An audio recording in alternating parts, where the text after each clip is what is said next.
Tonight at 6 on TV2 News, how the Kent Fire Department is prepared for train derailments and is ready for these emergency response scenarios.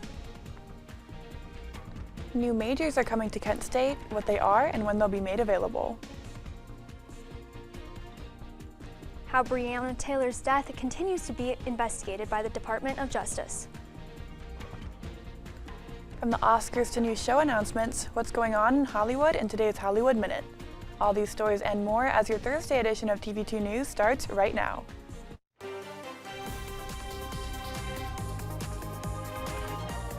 This is TV2 News.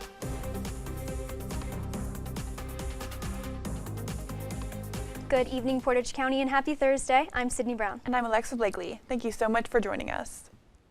We start tonight with updates on train safety and how Kent would handle a derailment. Our very own Alexandria Manthey spoke to the fire department. Hi, Alex. What can you tell us? Hi guys, that's right. There have been 2 major derailments here in Ohio in just over a month. But Kent first responders say they are confident they could handle a situation like this due to their extensive training.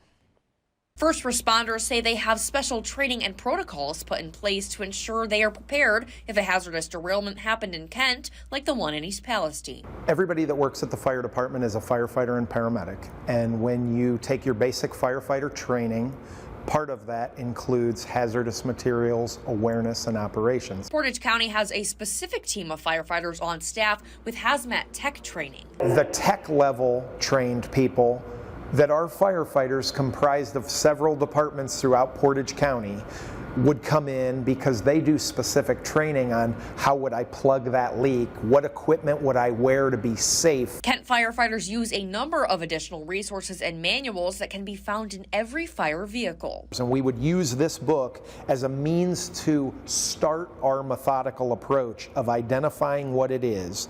We certainly would not just run in without knowing anything. Ohio Governor Mike DeWine announced Wednesday a plan for a new training facility with Norfolk Southern here in Ohio to aid first responder training to these railway incidents. You can imagine we just don't have train cars to just walk down to and just start training on. I can assure you that the firefighters statewide would definitely benefit from having those resources. Rail safety experts say there are a number of precautions that could be followed to help prevent further derailments like the one in East Palestine. They're just proud of the fact that they can run a 2.5-mile train, and that's just absolutely ludicrous to me. There's no way that a crew member could possibly detect an anomaly in the rear portion of their train. As the industry has changed, there has been a drop in the number of employees per train. There used to be 2 people on a caboose and at least 2 on the locomotive when I started of course, that's been 40 years ago. And they seem to think that that's not necessary. With the railway industry evolving, first responders are trying to keep up to date with their training to best serve their community. When we do things like train down on the railroad tracks because one of the companies provides training for us, it's crowded. That gives me a lot of confidence. TV2 will continue to update you on the East Palestine train derailment and what safety precautions can be taken in Northeast Ohio. Live in the Franklin Hall studio, I'm Alexandria Manthey. Thanks, Alex. Communities impacted by the East Palestine train derailment are being heard. The Senate Environment and Public Works Committee held a hearing earlier today with the CEO of Norfolk Southern. CEO Alan Shaw apologized to those hurt by the train derailment and explained the company's commitment to helping East Palestine recover as long as it takes. But Shaw is also showing his support for rail safety legislation and potentially covering the health care costs of residents. The new Railway Safety Act of 2023 requires more safety provisions that Norfolk Southern is mostly on board with. Determined to make this right. Norfolk Southern will clean the site safely, thoroughly, and with urgency. You have my personal commitment. Well, I don't think he's really ever answered any questions. He just keeps saying, I'm committed, I'm committed, I'm committed. But like even when they said yes or no, it's I'm committed. He never answers yes or no, so I think he's full of it. Ohio and Pennsylvania senators spoke on the behalf of their constituents today. Ohio Senator Democrat Sherrod Brown and Republican J.D. Vance were witnesses to the Pennsylvania Democrat Bob Casey. Brown spoke about the community fears for the future about living in East Palestine, and from across the border, Casey shared farmers' concerns for their livelihoods. But Vance says the key takeaway for residents is that they will not be forgotten. Is it enough? No, people need to be made whole. This was their responsibility with the railroad. And we have updates on the East Palestine train derailment. Farmers met in Salem, Ohio today with the Ohio Department of Agriculture to discuss the upcoming planting season and how it may be affected by the East Palestine derailment. The ODA said that it is working to develop a plan to test milk, eggs, and plant products with the help of independent contractors. Independent contractors are also helping to clean the underground culverts of Sulphur Run that are causing air odors and contamination. The Environmental Protection Agency is hosting a resource fair for residents of East Palestine. The event will allow residents to ask questions and discuss the situation with local, state, and federal officials. The EPA also announced that Norfolk Southern will be providing assistance to people affected by the derailment by offering help with lodging, travel, food, and more. The resource fair is taking place tonight from 6 to 9 p.m. at the East Palestine High School. You know, Norfolk Southern, we're looking at all of these incidents as we look at any incident that happens and figuring out how we can become an even safer railroad. Rail transportation remains the most safe way in this country to transport any type of material. As a federal, common carrier, we're required to carry these things that help move America's economy. Of course, doing them safely is our #1 priority. Norfolk Southern remains under fire after a third train derailed in Alabama today. 30 cars derailed in Calhoun County with no risk to the public. The cause is still unknown and no injuries or hazardous leaks have been reported. But this third derailment comes days after the Springfield, Ohio derailment. A reoccurring message from the company remains that they are figuring out how they can, quote, become safer. And another train derailment, but in West Virginia on Wednesday, the train struck a rock slide in sandstone before falling into a new river. The CSX train caught fire but did not contain any hazardous materials. There were 3 crew members in the locomotive who were taken to the hospital for no life-threatening injuries. West Virginia Emergency Management Division released a statement saying a rock slide near the side of sandstone caused this derailment.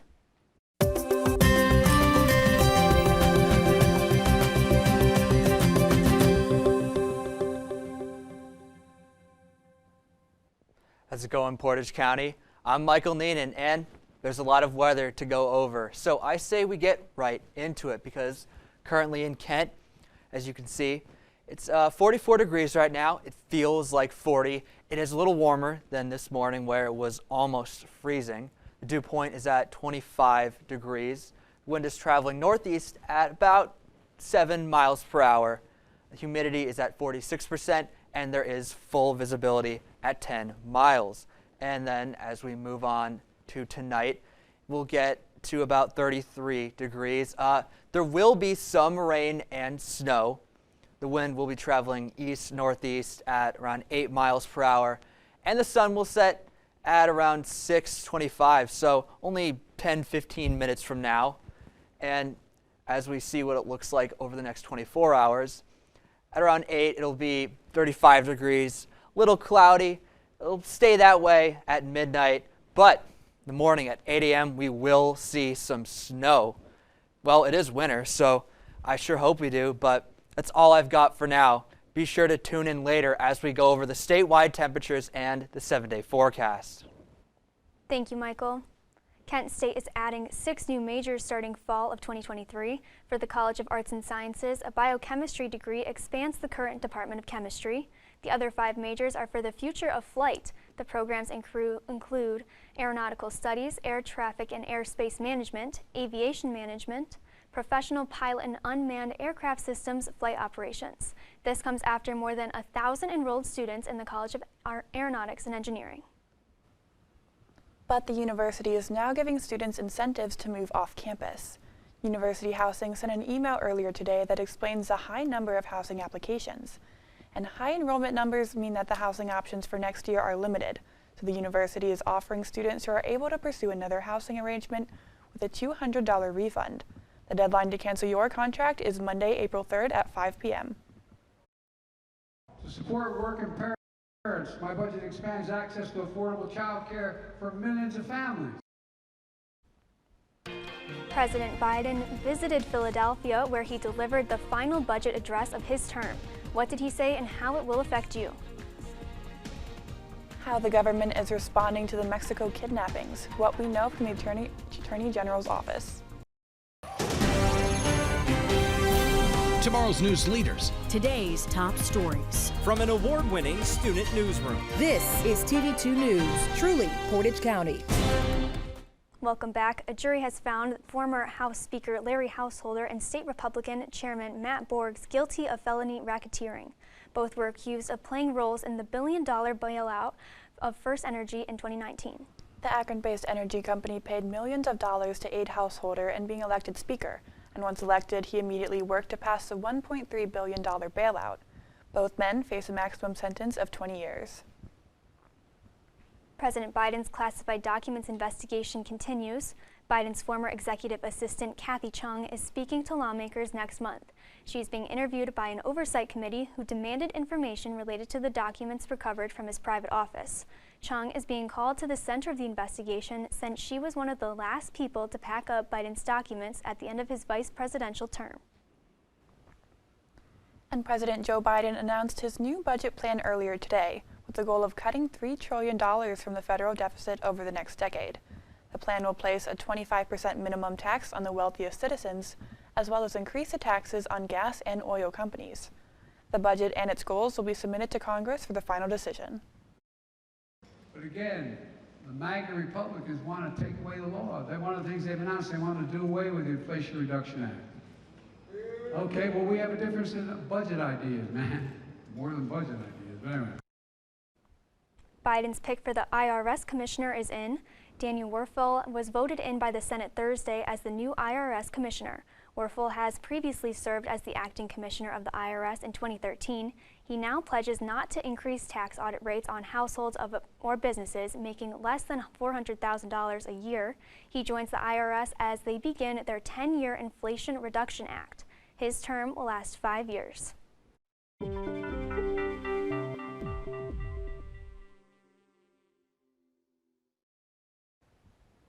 California Governor Gavin Newsom announced that the state will not renew its contract with Walgreens after GOP attorneys general wrote letters to Walgreens executives threatening legal action if they distributed abortion pills. Walgreens decided not to distribute the pills in 21 states. Governor Newsom expressed that California will not support Walgreens' decision and will defend the rights to reproductive care and freedom. They wrote a letter saying that they would not sell it. But here's the thing. What we're seeing is Walgreens speaking out of both sides of their mouth. We're just not interested in doing business with companies that will bow to that kind of pressure and put women's lives at risk. Planned Parenthood is now fighting for a location on the Utah-Nevada border. At the City Council meeting to determine the grant's approval before both sides of the abortion issue came out. The supporters of the location said that they feel those in Utah and Ohio have less rights. But the opponents' views for the issue won out. The council denied the permit for Planned Parenthood in West Wendover, Nevada, in a 4-1 vote. For the first time in 20 years, the FDA has updated the regulations surrounding mammograms. The new update requires mammography facilities to inform patients about their breast density. High breast density makes it more difficult for tumors to be detected during mammograms and can cause up to a 4 times higher risk of developing breast cancer. The FDA says that this new regulation will allow doctors to better assess mammograms. A new solution to lower the odds of Alzheimer's disease in brain tissue. Plant-based Mediterranean diet or MIND diets are showing fewer signs of Alzheimer's in the brain tissue. This study calls the MIND diet, which stands for Mediterranean Dish Intervention for Neurodegenerative Delay.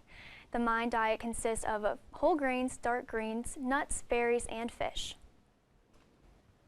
And 1,000-year-old viruses seem to be coming back from the dead. NASA climate scientists say that frozen layers of soil called permafrost create an atmosphere without light and oxygen, causing it to preserve dormant viruses and mummified animal remains beneath its surface. But due to higher temperatures, the permafrost is thawing, and these viruses could begin to emerge once again. Scientists say to stop the thaw, overall climate concerns must be addressed.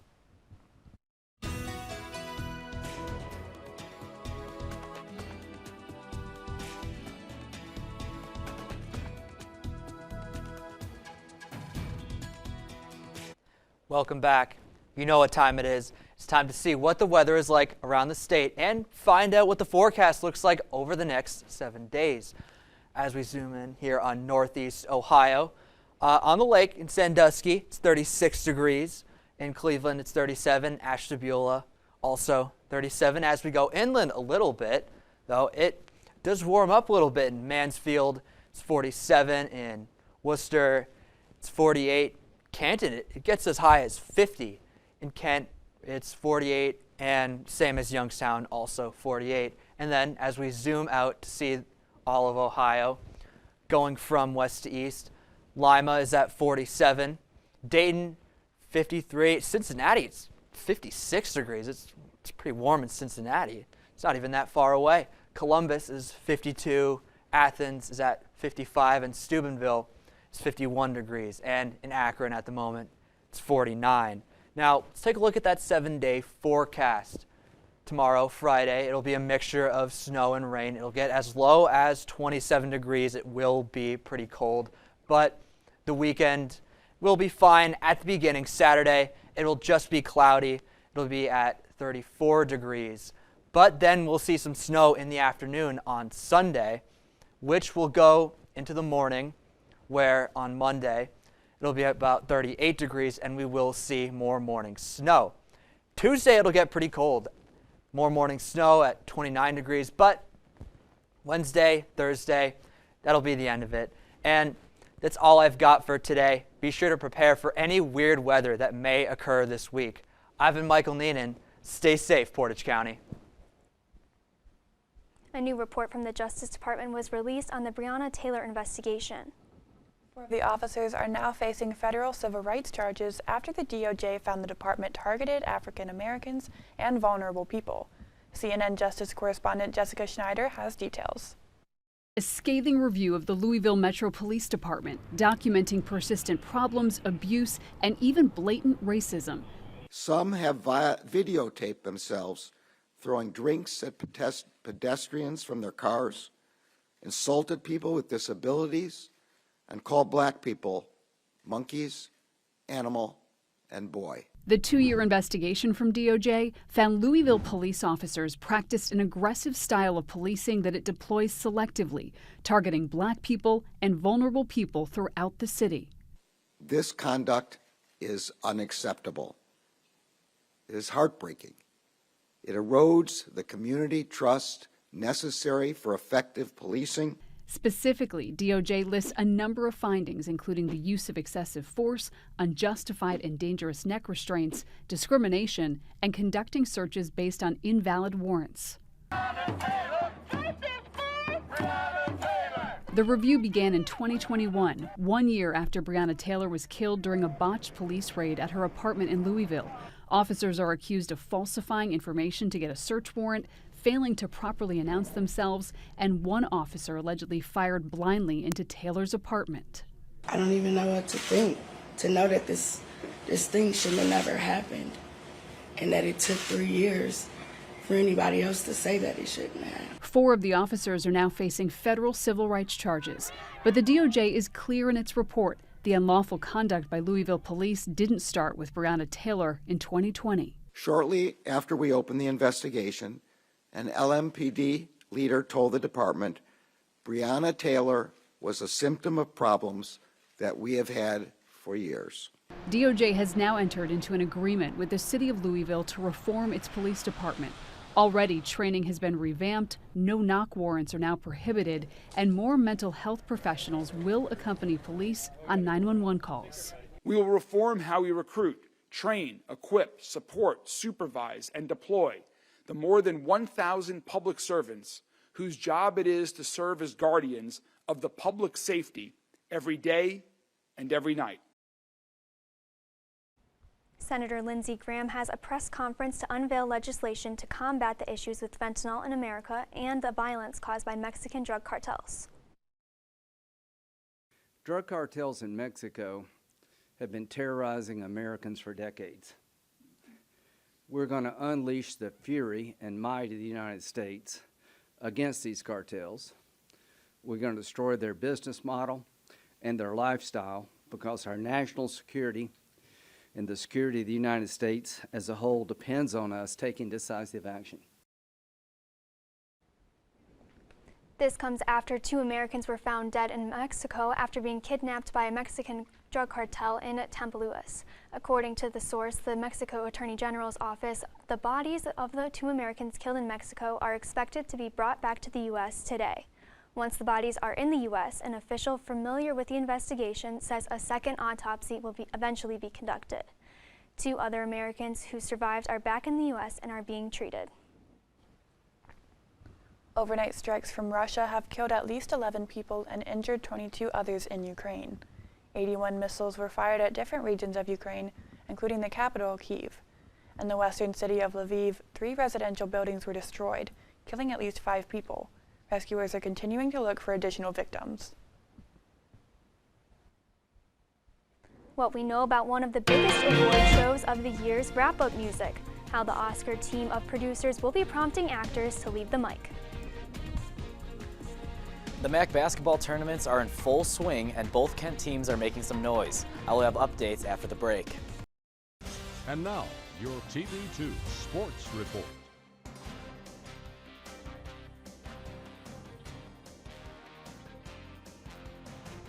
The Miami Open is coming up soon. The tennis tournament will be the run from March 22nd through April 2nd at the Hard Rock Stadium in Miami Gardens, Florida. Serbian tennis star Novak Djokovic has requested to play in the tournament, but international players are required to be vaccinated for COVID-19 before arriving in the U.S., and Djokovic is unvaccinated. Florida Governor Ron DeSantis is asking that he be granted an exemption. And it looks like there's a lot going on with tennis right now, but coming up, the Miami Open. Oh, that's right, Sydney, but here in Northeast Ohio, it's basketball season. Right. Let's see what Blake Goloja can tell us about it. Thanks, guys. Good evening, Portage County. I'm Blake Goloja with your TV2 Sports Report.